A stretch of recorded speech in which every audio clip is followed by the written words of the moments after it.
Hanging out with Kyle Perry up here today. This is the second of 2 interviews that we did. We've got a third one that's going to be coming up later where we're going to get into his background that included quarter midgets, sportsman, before he got into a 350 Super or the 350 Smack. We're going to go through this now. You guys have seen these before. We go around the car and show you what it's about. Kyle's right here. His dad Dennis is here too. How we doing? Good. Good. So we're going to start here in the right rear, which is where all the tires tend to wear. So what are we looking at back here? Let me see. First thing I noticed is there's no coils on these shocks. Yeah, so we have torsion bars in the back here. So what you're missing here is right off this bracket, our wing struts would come up. Obviously, we don't have the top wing on the race car right now. We're building a brand new one.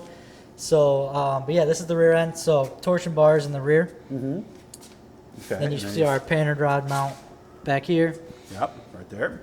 Not like the dirt cars. We run right side painted rod, not left. Okay. Longer radius rods too, I notice here. No Yeah. short rods on these things, huh? Nope. Okay. Customized, do we have to make those? Yeah.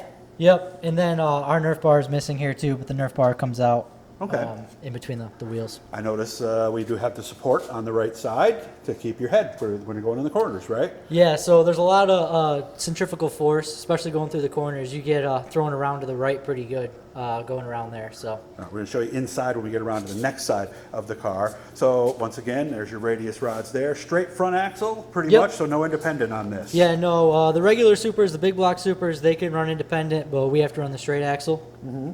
Why the coil on the front? Why the spring? That's just the way the car was set up. Yeah, good job, Dennis. We're going to change a little bit in the front end suspension-wise before this year, but for right now, we got the coils on there. Rack and pinion? Yep, rack and pinion steering. Mm-hmm. Now, unlike the Supers, this is the exhaust coming out, and Dennis is going to take the hood off for us in just a second so we can actually see what it looks like. So actually, you can do that now, Dennis, while we're going around. There's Dennis. He's going to help us out. I notice we're missing something here in the front. Yeah, so we're missing the front bumper. We had a crash at Classic at the end last year, so we haven't got a chance to make a new front bumper yet, and our nose wing got all smashed up too. So just waiting on the bumper and the nose wing, and then the front will be all tucked away. Now, I see the radiator for the engine there. What is this one here? Is that an oil cooler?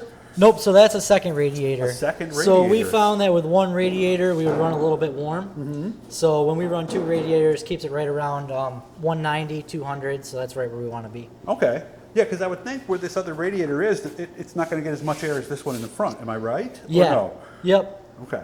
So we're looking in the front. There's the rack and pinion steering, as you see right there. So what else are we looking at? The batteries in the front, that's where we want the weight? Yep, so the battery is right there, and then we see the exhaust wraps around and comes out the other side. You know, it's not like a dirt car where you can have the exhaust come out both sides, so you kind of had to buy an exhaust kit and kind of manufacture where it's going to go around to make it fit through here. Yeah, because most of the Supers, I think all of them, they all have the exhaust coming out the left side of the car, don't they? Yep. Yeah, Custom headers, right? Yeah, so it's just a tight fit. There's no way we can get them both on this side, so we had to wrap it through and have it come out the right side. Do you have to make that header yourself or alter an existing header? So we just got one of those kits from Joey BA, and then we just kind of... He has kits? Yep, and then we just kind of put a bunch of them together and kind of rigged it up so And I think with the headers, the pipes have to be the same length, so otherwise it's not going to work. The engine, it looks familiar from up here. You're going, oh, that's a crate, Doug. Well, you're half right. It's not a 602, which is what the Sportsman run. It's a 604. What's the difference? Yeah, so the aluminum heads. The 604 has the aluminum heads and also puts out more horsepower. We can't go over 430 horse. Okay. Yeah, because I always heard 425. So aluminum intake, how big's the carb? It's a 650, Holly 650. So same carb as if you were going to run on the dirt circuit. There's the other and that's header. something that's got to be the same through all the cars too. They got to run a 650. So you know, is it 5512, something like that? Is that what it is? Yeah. Hey, I got lucky. I got the right number that time. I got a bonus point. Of course, we got our brake system right here, don't we? Master cylinders and all that, right? Yep. And you can see how the rack and pinion. Interesting how they have to get it around that. You know? Yeah, there's not a lot of room in the front of these cars, so kind of got to snake things around.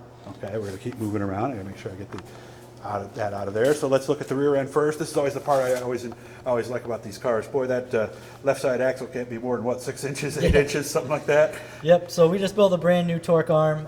That got wrecked too during our crash at Classic. So once we put the drive shaft back in, we'll pretty much be ready to go in the rear end. Yeah, because that's really all that's left, isn't it? Here's where it would go on the engine side here, and there you say we're attached to the rear end there. Yep, so that and the left side Nerf bar, and then once again, our wing mounts from down here, our wing strut, and comes up to the top wing. Well, where does it mount again? So it mounts right up here. Really? And it comes up to the, I yeah. guess So I thought it would be on the frame or something. So no? there's a couple different ways you can do it. You can mount on top of the cage, or you can mount with the wing struts coming from the axle. Okay. So some guys, it's a mixed bag, 50-50. Some are mounted on the cage, some are on Okay. the axle. We're pushing on the axle for right now. Okay.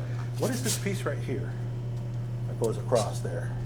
Right here? Yes. That's what the is that? torque arm. That's the torque arm. Yep. Do you have to make that, or do they make them? We just built a new one. So, Oh, so you made yeah. that yourself? Yep. Johnny Okay. Kaloka helped us out with that. Okay. Dirt Rev Box. I'm surprised. I didn't know. I didn't think I'd see anything with dirt on it Yeah, so on this car. that was from our old first Sportsman. We just had it laying around, and instead of buying one of the new ones, that one still works, so we decided to use that. So that's just in case, we break a drive shaft or something, we don't over rev the motor. Oh, so it's not necessarily mandatory that you have this. We figured it's an engine saver, right? Yep, yeah, no. So it's 7,000. not mandatory. There's not a certain RPM you can't go over. Gotcha. This is just, in case we break a drive shaft, we don't Okay. we don't blow it up. So. Now I know how they start supers, and for you guys who run sprint cars, basically there's an in and out box. I'm going to put the camera in here so we can see it, and I'll point this stuff out to you as we look at it.